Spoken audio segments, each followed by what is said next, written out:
Okay, everybody can see where he's standing, yeah? He's standing on the line. When a person is praying, they have what's known as a prayer zone, okay? The prayer zone of a person is approximately a foot past their place of sajda. Please go to sajda, Abdullah.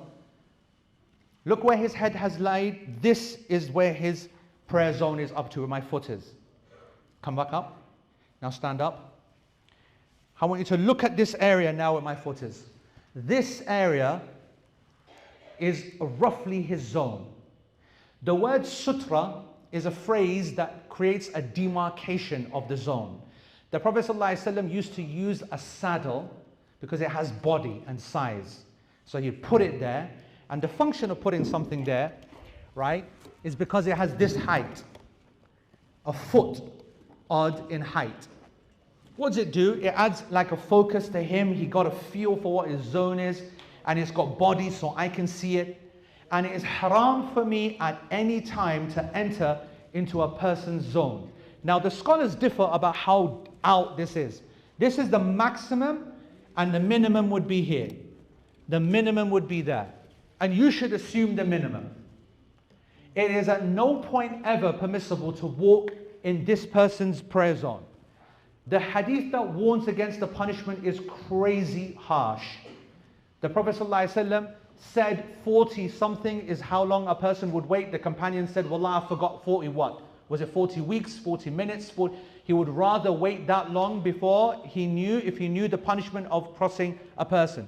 And so I want you to know that despite everybody and their dog telling you, it's okay, it's the haram, it's busy, the rules don't apply here. We say, brother, we say, sister, this hadith was revealed in the haram, where it was even busier than what it is right now, because the space was smaller, it was packed. There was 124,000 of the Sahaba at the time of the Prophet ﷺ's final tawaf, and their places are tiny. So this rule exists. Therefore, I mustn't come and stop. What must he do? Just indicate. I get an idea, sorry, and I now walk thingy. What will happen? People will start to struggle. Then you stop them physically, and then you gotta resist them. And the hadith mentions once and then twice and then fight them. For innahu shaitan, because he is a shaitan who is not respecting your prayer zone. Listen carefully. This is what you would do in a normal place. Because it is the haram, and because senior scholars have, the minority, but have given the fatwa that says that they're allowed to, what we will do is we will stop, and on the third time we'll just let that person go. Because we're not going to fight a person, even though the hadith said so, over something that he believes Islamically is allowed. Because that would be difficult to see that he's shaitan. Do you understand? Because he's following a fatwa. But you will stop that person. Is that clear? Second, you yourself will never be that person that will cut. You will learn, and I will show you, all of you, that it is entirely possible when you're in the haram to be able to navigate through these scenarios, knowing, for example, the following 2 or 3 things. First of all, doing this is not cutting a person. Do you understand? Have confidence. I know that I'm not cutting. If I'm behind a person, I don't need to sit here forever. Turn around, see my guy, no problem. I'm not cutting. Turn around, see my guy, I'm not cutting. This is cutting. Clear? Secondly, if he's got a sutra, fantastic. This is not cutting. But most importantly, no sutra. This is still not cutting. I am outside of his prayer zone. The sutra was there to help me identify the prayer zone, help him focus, but it doesn't change the ruling that this is not cutting. There's no big force field that lasts all the way to the God knows when that I've got to jump over. You know what I mean? Okay? So this is the rules of the prayer place. When you're praying, put something down to help you and help them, but don't try to fight people who are crossing here. They're not affecting you. People who are crossing here, they're not affecting you. They come into your zone. Polite hand, please. Questions on this position? Questions?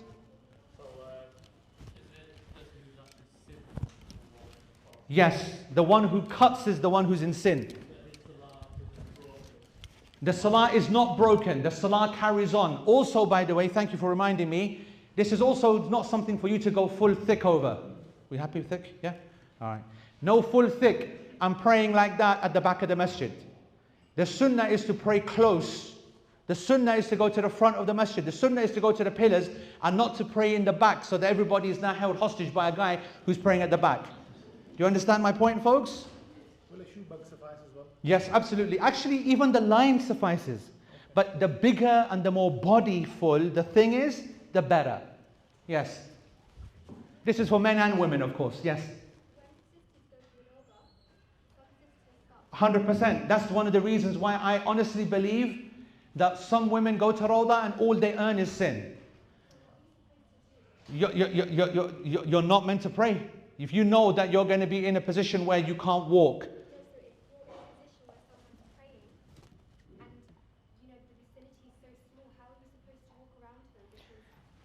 So the only exception to this is if someone literally goes, please let me say it once, goes full stupid. Full stupid will occur in the mataf. So you will be in tawaf and suddenly you'll be like, what? And a guy will be praying right there. This is the person who needs to be pushed out of the way. This is haram what he's doing because he's praying in the pathway of the people. The Prophet ﷺ prohibited that. That's why on the planes, there's a system that we're going to follow. I've got a video on it. We're going to be praying on the planes as well. This is like praying on a plane, a person who prays right in front of where the people are. Very dangerous. People trip up. That's how crushes occur, etc., etc., etc., etc. So absolutely none. This is similar to the Rawda if there's a whole group of all people that are together and suddenly someone's praying. This person is not praying. You can cut this person. This is a joke actually, if they fall into that category. Otherwise, if they don't, you need to wait. Questions? Yes? So when you do dua, and you've got to do your sunnah, You're going to be doing it where I told you, which is all the way over there, all the way behind barriers, miles away from people, because we follow the sunnah. Jazakallah khair.